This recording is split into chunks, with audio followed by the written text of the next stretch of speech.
Question देखिए, इस type का क्वेश्चन भी आपसे पूछा जाता है, बट ये सेम प्रोसेस से है, इजी ही है। देखिए, इफ कह रहा है if A is equal to this matrix find A inverse, यानी पहले आपसे मैट्रिक्स का इनवर्स फाइंड कराया जा रहा है। फिर कह रहा है इस ए इनवर्स को यूज करते हुए solve the following system of linear equation, ये लीनियर इक्वेशन आपको सॉल्व करना है। तो ठीक है, सबसे पहले हम इनवर्स फाइंड करते हैं इसका। तो इनवर्स फाइंड करने के लिए हमें डिटर्मिनेंट ए चेक करना पड़ता है। अगर डिटर्मिनेंट ए 0 के इक्वल है then it is called singular matrix, और डिटर्मिनेंट ए 0 के इक्वल होने पर सिंगुलर मैट्रिक्स होती है, तो उसका इनवर्स फाइंड नहीं हो सकता।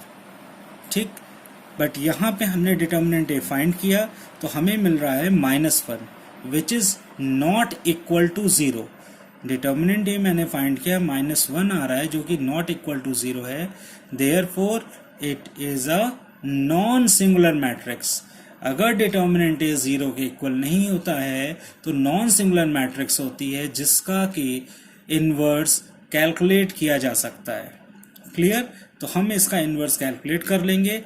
तो हमारे पास हमने ये डिटर्मिनेंट ए कैसे फाइंड आउट किया है, ये आप सिंपली देख लीजिए कि हम हमेशा जब भी करते हैं तो जिस एलिमेंट से रो से फर्स्ट रो से मैंने ओपन किया, 2 को स्टॉप किया तो ये पेन से मैंने छिपा दिया है। नेक्स्ट ये लाइन हाइड कर दिए तो मेरे पास 2 -4 1 2 एलिमेंट बच रहा है। बिकॉज मैंने 2 के रिस्पेक्ट में लिया है इसलिए 2 बाहर लिख रहा हूं और बाकी सारे एलिमेंट यहां लिख रहा हूं। देखिए यहाँ पे ये मैंने 2 से हाइड किया, फर्स्ट रो फर्स्ट कॉलम, तो 2 -4 1 -2, 2 -4 1 -2। अब मैंने 3 को हाइड किया, -3 को हाइड करूंगा। फर्स्ट रो तो पहले कट चुकी है यानी 2 5 कैंसिल हो चुका है, तो 3 -4 1 -2, 3 -4 1 -2। सिमिलरली मैंने 5 को हाइड कर दिया और फर्स्ट रो पहले कैंसिल कर चुके हैं, तो नीचे की दोनों रो क्या है 3 2 1 1, तो मैंने लिख दिया 3 2 1 1। This type of way you can simplify this determinant A. Determinant A आप सिंप्लीफाई कर लेंगे, उसके बाद आप आएंगे नेक्स्ट एडजॉइंट ए, को फैक्टर ऑफ एडजॉइंट ए निकालने के लिए। यहाँ मैं आपको बता रहा हूँ वर्किंग इसकी बहुत आसान है। सबसे पहले आप A11 A12 A13 A21 A22 A23 and यहाँ पे लिख देता हूँ A31 A32 एंड A33। ये 9 एलिमेंट्स के 9 एलिमेंट्स का आपको क्या लिख देना है, को फैक्टर का symbol. This is cofactor symbol, तो equal to this one this one this one. ये सब आप बहुत आसानी से एग्जाम में इतनी स्पीड में आप करेंगे कि बहुत इजी हो जाएगा। फिर आप एक स्मॉल डिटर्मिनेंट बनाइए, दैट इज कॉल्ड 2 क्रॉस 2 की मैट्रिक्स के एलिमेंट्स उसमें लिखे जा सकते हो। क्लियर है? आप इसको ओरल भी कर लेंगे, अभी थोड़ी प्रैक्टिस हो जाएगी तो आप इसको ओरल कर सकते हैं, बट स्टार्टिंग में आप ऐसे ही करिए। अल्टरनेट साइन लगाइए, plus minus plus minus plus minus plus minus plus.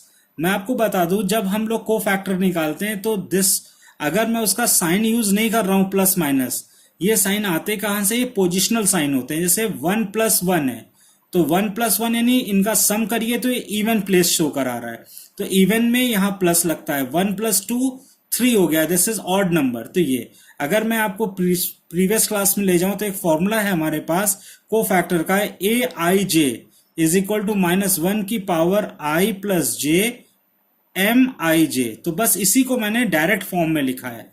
-1 यानी अगर ये इवन हो रहा है इनका सम तो प्लस हो जाता है, अगर ऑड होगा तो -1 की पावर ऑड नेगेटिव दिखा देगा। जैसे यहाँ 3 + 2 5 ऑड हो रहा है तो देखिए माइनस शो हो रहा है। और MIJ क्या होता है, ये माइनर होता है।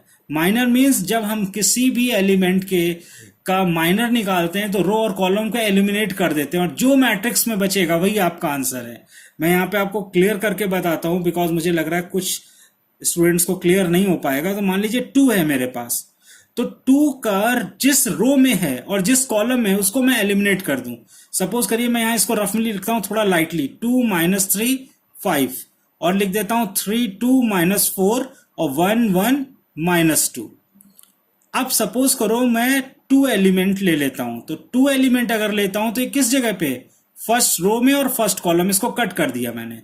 देखिए अब मुझे ये नहीं दिखना है, इसकी मुझे जरूरत नहीं है, ना फर्स्ट रो की जरूरत है और ना फर्स्ट कॉलम की जरूरत है। किसकी जरूरत है, 2 - 4 और 1 - 2। तो यहां लिख दूंगा 2 -4 1 -2। अब मैं इसको क्रिस क्रॉस करूंगा, यानी 2 2 ज़ा -4 और फिर फॉर्मूले का माइनस, फिर -4, दैट इज कॉल्ड, आंसर आ जाएगा -4 + 4 गिव्स अस 0। तो A11 की वैल्यू आ गई 0। तो इस तरह आपको सिंप्लीफाई करना है। अगर मैं बात करता हूं A22 कौन सी पोजीशन में, जरा मुझे बताओ। Second row second column, yes, second row second column. तो मैंने इनको पूरी तरह से एलिमिनेट कर दिया, सेकेंड रो को हटा दिया, सेकेंड कॉलम को हटा दिया है। क्या बच रहा है? 2 5 1 -2। तो मैं लिखूंगा 2 5 1 -2, यानी एक तरह से हाइड कर लो ऐसे पेन से, या फिर एलिमिनेट करो। तो हाइड करना आसान होता है, बिकॉज आप इरेजर तो यूज नहीं कर रहे हैं बार बार हाइड करके उसको सिंप्लीफाई करें। तो -10 और -5, बाहर प्लस ही लगा हुआ है, दैट इज कॉल्ड -15। इसी तरह आप इसको A12 का करेंगे, तो A12 में क्या आ जाएगा? 3 -4, सिंप्लीफाई करिए, मैं डायरेक्ट कर दे रहा हूं, 1 -2, सिंप्लीफाई करोगे आपका आंसर आ जाएगा 2। फिर आप करेंगे 3 2 1 1, आप सिंप्लीफाई कर लीजिए, 3 1 ज़ा 3, 2 -2 यानी कि 1। फिर यहाँ पे A21 में क्या एलिमेंट आएगा बताइए मुझे। A21 की पोजीशन क्या है? 3 है। 3 के अक्रॉस क्या एलिमेंट आ रहे हैं? ये और ये मैंने हाइड किया, और 2 4 को भी मैं भूल गया। तो -3 5 और 1 -2, -3 5 और 1 -2, आपका आंसर आ जाएगा -1। फिर A22 पे कैसे आएगा? A22 पे कौन से एलिमेंट्स आएंगे बताइए मुझे। 2 5 1 -2, 2 5 1 -2, दैट इज कॉल्ड -4 और 5 1 ज़ा 5। तो ये मैंने एलिमेंट 5 ले लिया था यहाँ पे, इसलिए 2 5 1 -2, 2 5 1 -2, आपका आंसर आ जाएगा -9। फिर यहाँ पे 2 3 पे आएगा आपका 2 -3 1 1, सिंप्लीफाई करेंगे आपको मिल जाएगा -5 answer, A23 -5। Next A31 check करिए। A31 आप एलिमेंट लिख दीजिए, मैं डायरेक्ट आंसर लिख दूंगा यहाँ पे। A31 यानी -3 5 और 2 -4, सिंप्लीफाई करेंगे आपका आंसर आ जाएगा 2। और फिर यहाँ पे लिखिए आप 2 5 और 3 -4, सिंप्लीफाई करिए, दैट इज कॉल्ड A32, 23 हो जाएगा। 4 2 ज़ा 8, माइनस का माइनस और ये माइनस बाहर, इसने 23।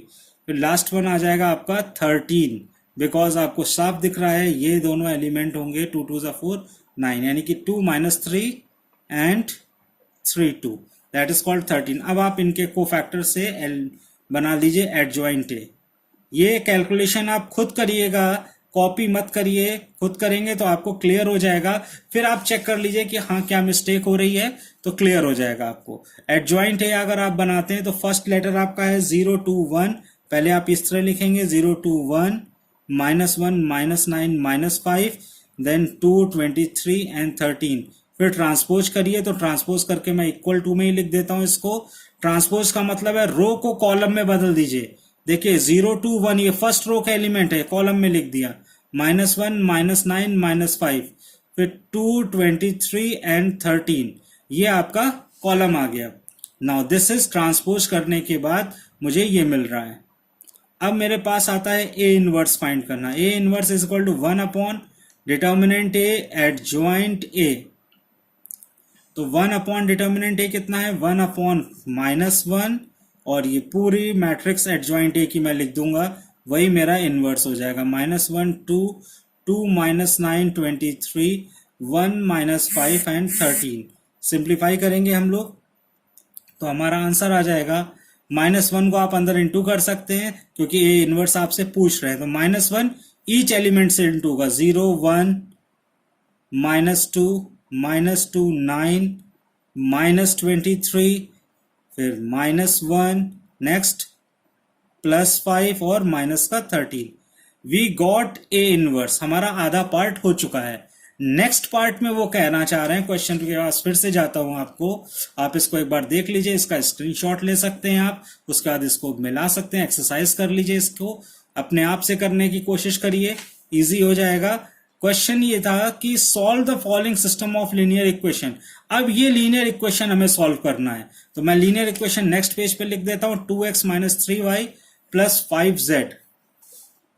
तो लीनियर इक्वेशन हमारे पास क्या है, 2x